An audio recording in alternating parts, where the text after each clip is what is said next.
ఇక రాజకీయాల విషయానికి వస్తే అమరావతి రైతుల్ని చంద్రబాబు ప్రభుత్వం దగా చేస్తోంది, మోసం చేస్తోంది అని ఆరోపిస్తూ రాజధాని రైతుల పరిరక్షణ కమిటీ పేరుతో వైసీపీ నాయకులు చేపట్టిన కార్యక్రమం ఉద్రిక్తతలకు దారితీసింది. వైసీపీ గూండాలు అమరావతి రైతులపై దాడి చేశారు అని చెప్పి కూటమి నేతలు ఆరోపిస్తూ ఉంటే టీడీపీ గూండాలే వైసీపీ నాయకులపై దాడి చేశారు అని చెప్పి ఆ పార్టీ నాయకులు ఆరోపిస్తోన్న పరిస్థితి. సార్, రాజధాని అమరావతిలో వైసీపీ నేతలు అడుగు పెట్టకూడదా అని చెప్పేసి ఆ పార్టీ నేతలు క్వశ్చన్ చేస్తూ ఉన్నారు. సార్, ఇదేమన్నా పాకిస్తానా అమరావతి అంటే, మాకేమైనా వీసా కావాలా అని చెప్పేసి. అండ్ ఇంకొకటి సార్, ఈ రోజు ఆంధ్రజ్యోతిలో ఒక వార్త వచ్చింది, వైసీపీ కొత్త డ్రామా ఆడుతోంది అని చెప్పి. మొన్నేమో అంటే అధికారంలో ఉండగా 3 రాజధానులు అన్నారు జగన్మోహన్ రెడ్డి, నిన్నేమో అంటే అధికారం పోయాక మావిగన్ అన్నారు, ఇవాళ అమరావతి పరిరక్షణ అంటూ కొత్త డ్రామా ఆడుతూ ఉన్నారు అని చెప్పేసి ఆంధ్రజ్యోతి ప్రత్యేక కథనం. అది కూటమి నేతలు కూడా ఇదే ఆరోపణ చేస్తూ ఉన్నారు. సార్, ఈ అమరావతి విషయంలో వైసీపీ వర్సెస్ డ్రామా ఆడితే డ్రామాని ఎక్స్పోజ్ చేయొచ్చు.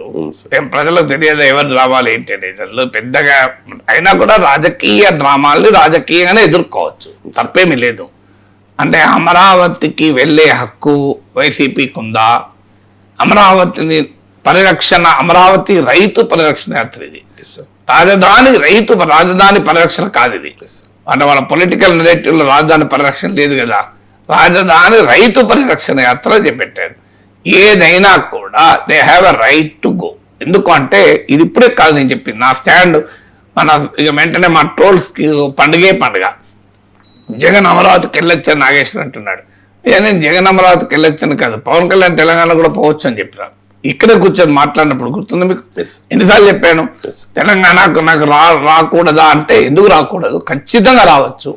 ఎందుకంటే భారత రాజ్యాంగం ఇచ్చిన ఫండమెంటల్ రైట్, మనం ఎక్కడికైనా వెళ్ళొచ్చు. ఇప్పుడే కాదు చాలాసార్లు గుర్తు చేశాను, తెలంగాణ ఉద్యమ కాలంలో కూడా, పీక్ ఆఫ్ ద మూమెంట్ కాలంలో కూడా నేను మీకు చంద్రబాబు నాయుడు వరంగల్ పర్యటన ఉంటే తెలంగాణ వాదులు తీవ్రంగా వ్యతిరేకిస్తుంటే, తెలంగాణ వాదంతో తెలంగాణ సమాజం ఊగిపోతున్న సమయంలో కూడా ధైర్యంగా ఆ మాట చెప్పిన, yes Chandrababu Naidu has a right to visit Telangana. నన్ను చాలా మంది తెలంగాణ వాదులు ప్రశ్నించారు కూడా. నేను అయ్యా నీకు చెప్పుకో, Chandrababu Naidu political narrative counter చేయి, కానీ చంద్రబాబు నాయుడు వరంగల్ రారాదు అనే హక్కు నీకు లేదు అని చెప్పాను. ఇవాళ కాదు, ఇది నా స్టాండ్ మారదు. 30 ఏళ్ళైనా ఒకటే స్టాండ్, 40 ఏళ్ళైనా.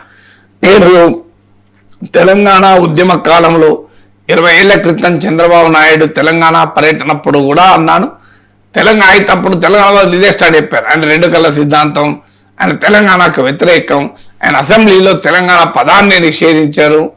అవన్నీ నిజమా అబద్ధమా తర్వాత చర్చ. అవి నిజమే అయినా తెలంగాణకు తెలంగాణకు వచ్చే హక్కు చంద్రబాబుకు ఉంది అని చెప్పాను. అండ్ అదే రోజు ఇదే మళ్ళీ పవన్ కళ్యాణ్ విషయంలో కూడా నువ్వు ఎట్లా వస్తావు తెలంగాణకి అని ఎవరన్నా అన్నా కూడా నా స్టాండ్ ఒకటే, ఎస్ అన్న. అది కూడా సేమ్ చర్చ జరిగింది కదా. అమలాపురం కోనసీమ కొబ్బరి చెట్లకు తెలంగాణ వాళ్ళ దిష్టి తగిలిందని అన్న నువ్వు ఎలా వస్తావు తెలంగాణకు? అలాగే తెలంగాణ వాళ్ళకు మేమే అన్నం తినడం నేర్పాము అన్న వాళ్ళు ఎలా వస్తారు? ఇవే ప్రశ్నలు పవన్ కళ్యాణ్ మీద వచ్చినప్పుడు అవి అన్నాడా, ఆయన ఏ ఉద్దేశంతో అన్నాడు, దానిపైన డిబేట్ ఎంతైనా చేసుకోవచ్చు. కానీ తెలంగాణకు నీకు వచ్చే హక్కు లేదు అనడం కరెక్ట్ కాదు. అది నిజం కూడా కాదు. తెలంగాణలో ఎవరు ఆపలేదు. ఆయన ఎన్నికల్లో కూడా పోటీ చేశారు. తెలంగాణలో ఎవరు ఆపారు అన్నాడు. అసలు తెలుగుదేశం పోటీ చేయలేదు 2014 తర్వాత తెలంగాణలో. మీకు తెలంగాణలో 15 సీట్లు వచ్చాయి కదా పోటీ చేయడం మీద. 2018లో మీకు కాంగ్రెస్తో కలిసి ఎన్నికల్లో పోటీ చేయలేదా? అందువల్ల మీకు తెలంగాణ వ్యతిరేకించినా నువ్వు తెలంగాణ రావచ్చు అన్నది నా స్టాండ్ అయినప్పుడు, అమరావతి పైన వ్యతిరేక వైఖరి తీసుకున్న జగన్ కూడా, వైసీపీకి కూడా అమరావతికి వెళ్ళే హక్కు ఉంటుంది కదా. ఆ మాట కలిస్తే అమరావతికి వ్యతిరేక వైఖరి తీసుకున్న 5 ఏళ్ళు జగన్మోహన్ రెడ్డి ఎక్కడి నుంచి ఆపరేట్ చేశారు? అమరావతి నుంచి కాదా? ఎక్కడి నుంచి? వైజాగ్ నుంచి ఆపరేట్ చేశారు చెప్పండి. వైజాగ్ వెళ్తాను వెళ్ళలే కదా. ఆయన ప్రతిరోజు అమరావతికి పోయాడు కదా జగన్. సో ఇప్పటికీ జగన్ ఇల్లు ఎక్కడ ఉంది? అమరావతిలోనే ఉంది కదా. ఇప్పుడు వైసీపీ నేతలేమో అమరావతికి వెళ్ళకూడదు, మరి జగన్ ఎందుకు ఉన్నాడు అక్కడ? నేను ఇల్లు ఎక్కడ, తాడేపల్లి ఎక్కడ ఉంది? నా దర్శనంతో అమరావతి ప్రాంతమే కదా. సో మరి అక్కడ ఆ ప్రాంతంలో ఉన్నది కదా. అందువల్ల ఎవరికి దేశంలో ఒక ప్రాంతానికి వెళ్ళకూడదు అనే హక్కు లేదు. ఎస్, ఇక జగన్ అమరావతి పైన తీసుకున్న వైఖరి, ముందు అమరావతికి అనుకూలం అన్నాడు, అసెంబ్లీలో కూడా మద్దతు ప్రకటించారు. తర్వాత వైసీపీ వాళ్ళు ఎదురుదాడి కూడా చేశారు. మా నాయకుడు ఇల్లు కట్టుకున్నాడు, మీ నాయకుడు ఇల్లు కూడా కట్టుకోలేదు, మా ఆఫీస్ ఇక్కడే ఉంది, మా కమిట్మెంట్ అన్క్వశ్చనబుల్ అన్నారు. మేనిఫెస్టోలో కూడా అమరావతి వ్యతిరేకంగా ఏం చెప్పలేదు. అధికారంలోకి రాగానే 3 రాజధానులు అన్నారు, 3 రాజధానులకు కూడా అమలు చేయలేకపోయారు. అల్టిమేట్గా అమరావతి పైన ఇప్పటికీ వైఎస్ఆర్ కాంగ్రెస్ పార్టీ కనెక్షన్ లేదు. మళ్ళీ మావిగన్ అన్నారు మధ్యలో. అసలు ఆ మావిగన్ అనేది రీజన్ అవుతుంది తప్ప రాజధాని కాదని చాలా వివరంగా చెప్పాను. నా వీడియోలో ఉంటుంది, నా ఛానల్కి వెళ్ళి చూడండి. మావిగన్ పైన నేను 2 లక్షలు నియర్లీ 2 lakh పీపుల్ చూశాను. ఆ యూట్యూబ్ ఛానల్లో రీసెంట్లీ ట్రెండింగ్ ప్లేలిస్ట్లో టాప్లో ఉంటుంది నేను ఎంత గట్టిగా విమర్శించానో మావిగన్ను. సో ఇప్పుడు మళ్ళీ రైతు పరిరక్షణ యాత్ర అంటున్నారు అని వాళ్ళ పాలిటిక్స్ను మీరు ఎక్స్పోజ్ చేయొచ్చు, క్వశ్చన్ చేసి అభ్యంతరం లేదు. కానీ అమరావతికి వెళ్ళకూడదు, వెళ్తే దాడులు చేస్తాం. దాడులు ఎవరు చేశారో అన్న రైతులు దాడులు చేస్తారా, సాధారణ రైతులే తిరగబడ్డారంటే నాకు తెలిసినంత వరకు సామాన్య రైతులు ఎక్కడ తిరగబడరు. రైతులు ఎప్పుడు భౌతిక దాడులు చేయరు. రైతులు నిరసన తెలపచ్చు, అడ్డుపడచ్చు, రైతులు రోడ్డు మీద రాస్తారోక చేయొచ్చు. కానీ చరిత్రలో ఎక్కడ రైతు అనేవారు, ఏ పార్టీ రైతైనా, రైతు అనే వ్యక్తి పార్టీ వాళ్ళే తప్ప రైతులు ఆయుధాలు పట్టుకునే ఎంతటి ఉగ్ర నరసింహావతారం ఎప్పుడు దాడులు చేయరు వారు. రైతులు చాలా చాలా సాధువులు. నిజంగా చెప్పాలంటే ఎనీ ఫార్మర్ వెళ్ళండి, వెరీ వెరీ హంబుల్ ఉంటాడు. రైతు అంటేనే హంబుల్ ఉంటాడు. అందువల్ల రైతులు ఎప్పుడూ దాడులు చేయరు. అందరికీ తెలుసు అది రాజకీయపరమైన దాడి. రాజకీయపరమైన దాడి చేసే హక్కు ఎవరికి లేదు. రాజకీయంగా ఖచ్చితంగా ప్రశ్నించవచ్చు. జగన్ అమరావతికి వైఖరి ఏంటి? నేనే అనేకసార్లు ప్రశ్నించాను కదా, 3 రాజధానులను చాలాసార్లు ప్రశ్నించాను, మావిగన్ను ప్రశ్నించాను.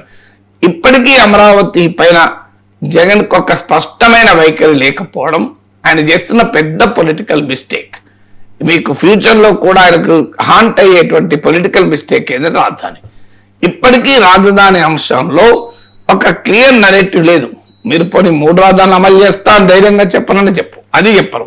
మావిగాన్ అంటారు, మావిగాన్ ఏంటి అనేది ఎవరికి అర్థం కాదు. మళ్ళీ అమరావతికి పైన రోజు వ్యతిరేక వైఖరి తీసుకుంటారు. అమరావతిని శ్మశానం అన్నారు అధికారంలో ఉన్నప్పుడు. వేశ్యల రాజధాని అని ఇష్టం వచ్చినట్టు కామెంట్లు చేశారు దుర్మార్గంగా. ఇవన్నీ మనం చూసాం. అందువల్ల you can always question YCP stand అని అమరావతి.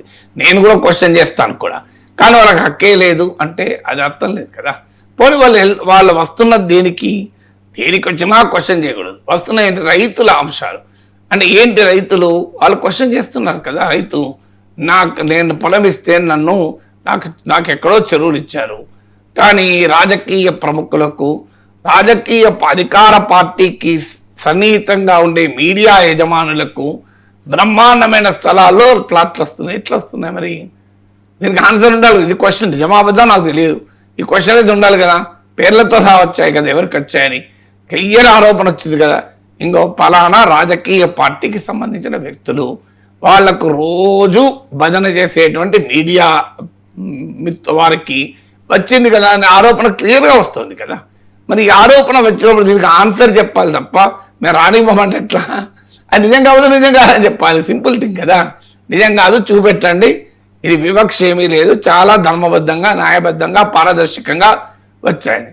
రెండోది ఏమడుగుతున్నారు, అయ్యా ఇప్పటి వరకు రైతులకు ప్లాట్లు ఎందుకు పూర్తిగా ఇవ్వడం లేదు? మీరు 2nd phase 3rd phase land pooling చేస్తున్నారు. 1st phase ఉన్న వారికి ఎందుకు ఇవ్వడం లేదు అనే క్వశ్చన్ అడుగుతున్నారు. దానికి ఆన్సర్ లేదు. ఈ క్వశ్చన్ 3rd క్వశ్చన్ ఏంటి, అయ్యా ఇన్ని పూలింగ్లతో ఇంత ల్యాండ్ ఏం చేసుకుంటావు? 1st phase ల్యాండ్ ఇచ్చినప్పుడు ఏం చెప్పారు? ప్రపంచ స్థాయి రాజధాని వస్తుంది, 29 గ్రామాల 33,000 ఎకరాల ల్యాండ్తో ఉన్నారు. ఇప్పుడు మాది మున్సిపాలిటీ కూడా సరిపోదంటున్నారు. మరి ఈ మాట మొదలన్నారా? మీరు 1st phase ల్యాండ్ పూలింగ్ తీసుకునేటప్పుడు ఇది కేవలం మున్సిపాలిటీ కొరకు సరిపోయే ల్యాండే తీసుకుంటున్నాం అని అన్నారా? అప్పుడేమో ప్రపంచ ప్రఖ్యాత రాజధాని వస్తుందని చెప్పారు. ఇప్పుడేమో ఆ ల్యాండ్తో మున్సిపాలిటీ అంటారు. రేపు ఏమనొచ్చు, మొత్తం 2nd phase 3rd phase అయినాక కూడా ఇది కార్పొరేషన్కు తక్కువ, మున్సిపాలిటీకి ఎక్కువ అనొచ్చు కదా. రేపు ఈ క్వశ్చన్ వస్తుంది కదా. అందువల్ల ఆ ల్యాండ్ పూలింగ్ ఎంత ల్యాండ్ కావాలి టోటల్గా, మీ టోటల్ ప్లాన్ ఏంటి, టోటల్ టైం ఎంత, టోటల్ కాస్ట్ ఎంత, దీని వైబిలిటీ ఎంత అని క్వశ్చన్ అడిగితే తప్పవుతుంది. అది 4వది కన్స్ట్రక్షన్ కాస్ట్లో చాలా వేరియేషన్ ఉంది. మీరు కేంద్ర ప్రభుత్వ సంస్థలు అమరావతిలోనే చేస్తున్న నిర్మాణాలకయ్యే కన్స్ట్రక్షన్ కాస్ట్ ఎంత, ఇదే అమరావతిలో రాష్ట్ర ప్రభుత్వ నిర్మాణాలకయ్యే ఖర్చు ఎంత కంపేర్ చేసి చూడండి. హైదరాబాద్లో జూబ్లీ హిల్స్ నిర్మాణ కాస్ట్తో పోల్చడం లేదు, కోకాపేట నిర్మాణ కాస్ట్తో కూడా పోల్చడం లేదు. అదే అమరావతిలో ఇటీవల కేంద్ర కేబినెట్ నిర్మాణాలకు సెంట్రల్ సెక్రటేరియట్ నిర్మాణానికి ఆమోదించింది కదా, మరి కేంద్ర ప్రభుత్వం ఆమోదించిన కాస్టమో చాలా తక్కువ ఉన్నట్టు మీడియాలో వచ్చింది. రాష్ట్ర ప్రభుత్వం భారీగా ఖర్చు పెడుతూ ఉంటుంది, దీనికి ఏంటి మతలబు అని అడుగుతున్నారు. ఇలా తప్పేంటి అడుగుతారు చెప్పండి. ఇది 4వది. 5వది మీకు విశాఖ స్టీల్ వాడకుండా, ఇది ఇంకా వైసీపీ కూడా అడుగుతలేదు, నేను అడుగుతున్నా, సింహాద్రి స్టీల్తో అగ్రిమెంట్ చేసుకుంది సిఆర్డీఏ. మీకు ఆశ్చర్యం వేస్తుంది. మరి వైజాగ్ స్టీల్ పనికిరాదా? అంటే ప్రైవేట్ స్టీల్ కంపెనీ పనికొస్తుంది, ప్రభుత్వ స్టీల్ కంపెనీ పనికిరాదా? Vizag steel is known for its highly competitive. మిగతా మీకు వెయిటింగ్ పీరియడ్ ఉంటుంది. ఈ మధ్య కాస్త రా మెటీరియల్ క్వాలిటీ పడిపోయి కాస్త ప్రశ్నలు వస్తున్నాయి తప్ప మీకు చరిత్ర అంతా తీయండి. వైజాగ్ స్టీల్ ఆర్డర్ చేస్తే వెంటనే దొరకదు. You have to wait for it. So wait for it అని అర్థం ఏంటి? దాని క్వాలిటీ బాగున్నట్టే కదా. మరి వైజాగ్ స్టీల్ ఎందుకు తీసుకుంటలేరు? మీరు గతంలో ఇచ్చిన హామీలు ఏమైనా? వైజాగ్ స్టీల్ వాడతామన్న హామీ ఇచ్చారా లేదా? మరి ఇప్పుడు ఇటీవల ఇది లేటెస్ట్గా సిఐడిఏ వాళ్ళు అగ్రిమెంట్ కుదుర్చుకున్నారు సింహాద్రి స్టీల్ వాడటానికి. మరి ఎందుకు ప్రైవేట్ స్టీల్ వద్దు, వైజాగ్ స్టీల్ వద్దు? దీనికి ఆన్సర్ చెప్పాలి కదా. 5వది. దీనికి 6వది ఏంటి అంటే, మీరు ఈ అమరావతికి ఒక కేంద్ర ప్రభుత్వం నుంచి ఒక 50,000 కోట్ల గ్రాంట్ ఎందుకు అడుగుతలేరు? మీకు రేవంత్ రెడ్డి అడుగుతున్నాడు కదా 1,00,000 కోట్లు హైదరాబాద్కి ఇవ్వమని. రేవంత్ రెడ్డి హైదరాబాద్కు 1,00,000 కోట్లు అడిగినప్పుడు, ఒక డెవలప్డ్ సిటీ, 400 ఏళ్ల చరిత్ర కలిగిన సిటీ, ఆ సిటీకి 1,00,000 కోట్ల అభివృద్ధికి కావాలంటున్నారు. ఫ్యూచర్ సిటీ ఎంత? దీని ఎక్స్టెన్షనే కదా. కానీ మీరు అమరావతికి 50,000 కోట్లు ఎందుకు అడగరు? డబుల్ ఇంజన్ సర్కార్ కదా. అడగంది అమ్మాయినా అన్నం పెట్టదు కదా. అడగంది అమ్మాయినా అన్నం పెట్టదు. అడిగితే వచ్చే నష్టం ఏంటి నాకు నిజంగా అర్థం కాని అంశం. ఇప్పటికీ కూడా అడిగితే ఇస్తారా ఇవ్వరా అది తర్వాత సంగతి. అడిగితే అడగడానికి కూడా అభ్యంతరం ఏంటి? ఇలాంటి ప్రశ్నలు అడుగుతున్నారు. ఈ ప్రశ్నలకు సాటిస్ఫాక్టరీగా ఆన్సర్ చెప్పేయండి. కానీ ప్రశ్న అడిగితే మీరు అమరావతికి వ్యతిరేకం. ఇందులో నేను ఇప్పుడు మాట్లాడిన అమరావతికి ఎక్కడ వ్యతిరేకం అవుతుంది?